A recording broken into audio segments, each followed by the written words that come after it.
সূরা লাহাব 3 বার পাঠ করে নামের উপর ফু দিন, সাথে সাথে শত্রু একেবারে ধ্বংস হয়ে যাবে, নিস্তেজ হয়ে যাবে, দমন হয়ে যাবে,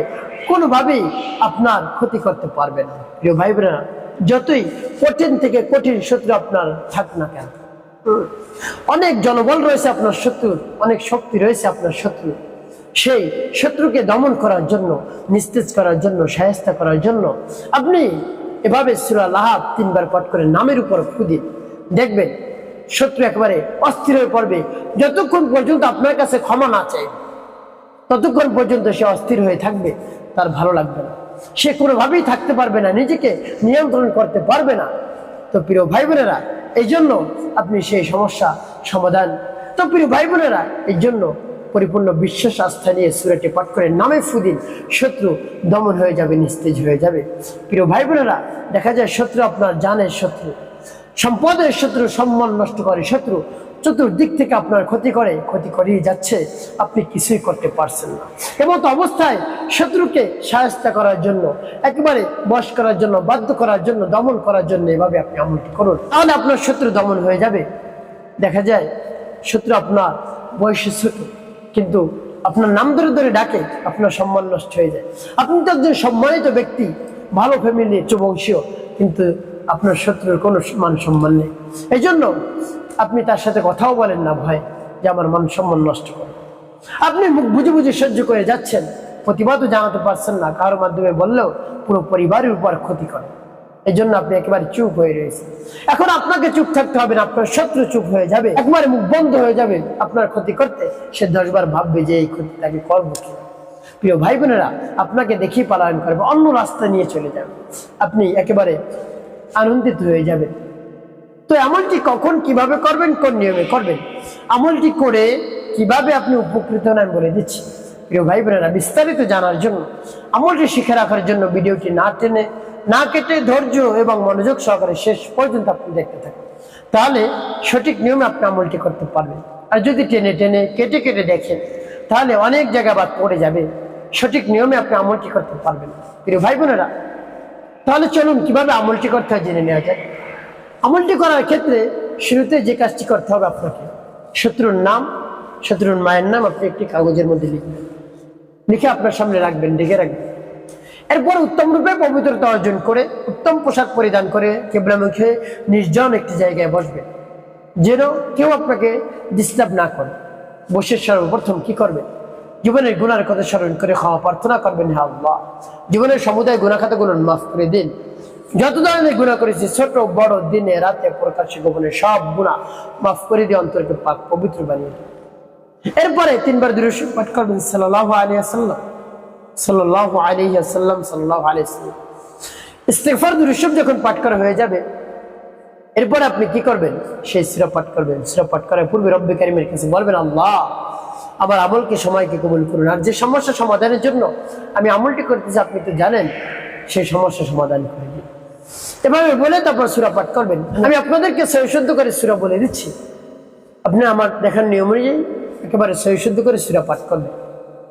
তারপরে কি কি করবেন বলে দিচ্ছি, আগে সূরা বলে নিন। বিসমিল্লাহির রাহমানির রহিম। তাব্বাত ইয়াদা আবি লাহাবিন ওয়া তাব মা আগনা আনহু মালুহু ওয়া মা কাসাব سيصلى نارا ذات لهب وامرأته حمالة الحطب في جيدها حبل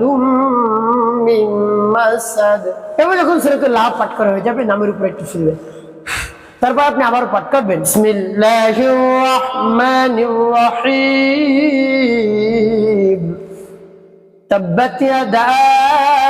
أبي لهب وتب ما أغنى عنه ماله وما كسب سيصلى نارا ذات لهب وامرأته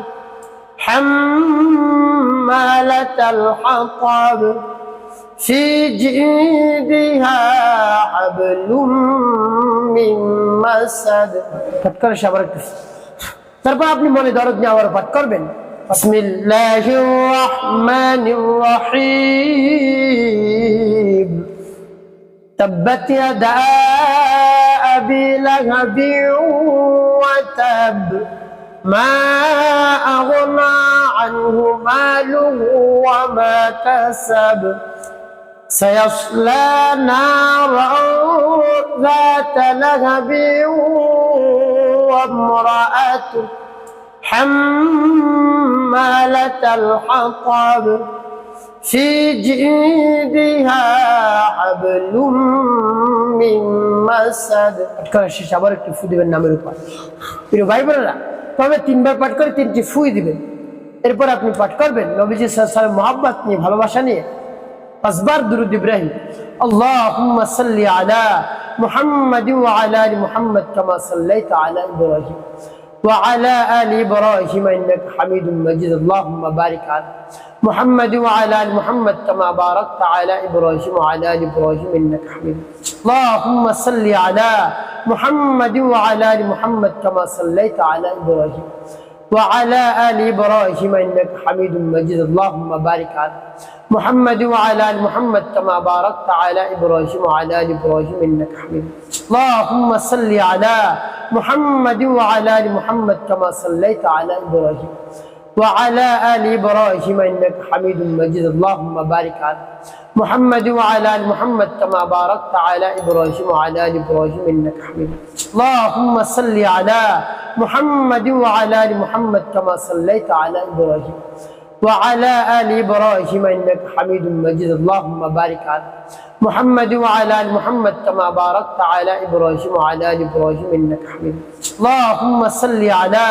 محمد وعلى آل محمد كما صليت على إبراهيم وعلى آل إبراهيم إنك حميد مجيد اللهم بارك على محمد وعلى آل محمد كما باركت على إبراهيم وعلى آل إبراهيم إنك حميد اللهم صل على محمد وعلى آل محمد كما صليت على إبراهيم وعلى آل إبراهيم إنك حميد مجيد اللهم بارك على محمد وعلى آل محمد كما باركت على إبراهيم وعلى آل إبراهيم إنك حميد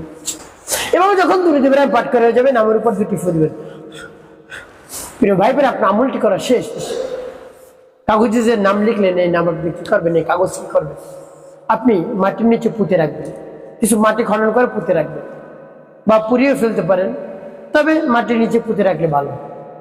তো এইভাবে যখন আমলটি শেষ করা হয়ে যাবে সাথে সাথে রব্বে কারিমের কাছে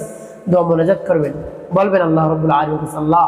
আমার আমলকে সময়কে কবুল করুন আর আমার সমস্যার সমাধান করে দিন শত্রু থেকে আমি বাঁচতে চাই অনেক ক্ষতি করে আমি আর সহ্য করতে পারছি না আপনার শরণাপন্ন হয়েছে আল্লাহ আপনার তো শক্তি রয়েছে আর কারো শক্তি নাই আপনি হলেন সর্বশক্তিমান ইন্নাল্লাহা আলা কুল্লি শাইইন কাদির আল্লাহ সব কিছু আপনার হাতে আপনার কুদরতি কবজার মধ্যে আপনি শত্রুর মনকে নরম করে দিন গলিয়ে দিন শত্রুকে শায়েস্তা করে দিন দমন করে দিন আমার যেন আর ক্ষতি না করে তাহলে আমি একেবারে শেষ হয়ে যাব আমার ক্ষতি করতে করতে অনেক ক্ষতি করে ফেলছে আমি আর সহ্য করতে পারছি না আল্লাহ এভাবে রব্বুল কারীমের কাছে মন খুলে প্রাণ ভরে বিশ্বাস নিয়ে বলবেন দেখবেন কাজ হয়ে যাবে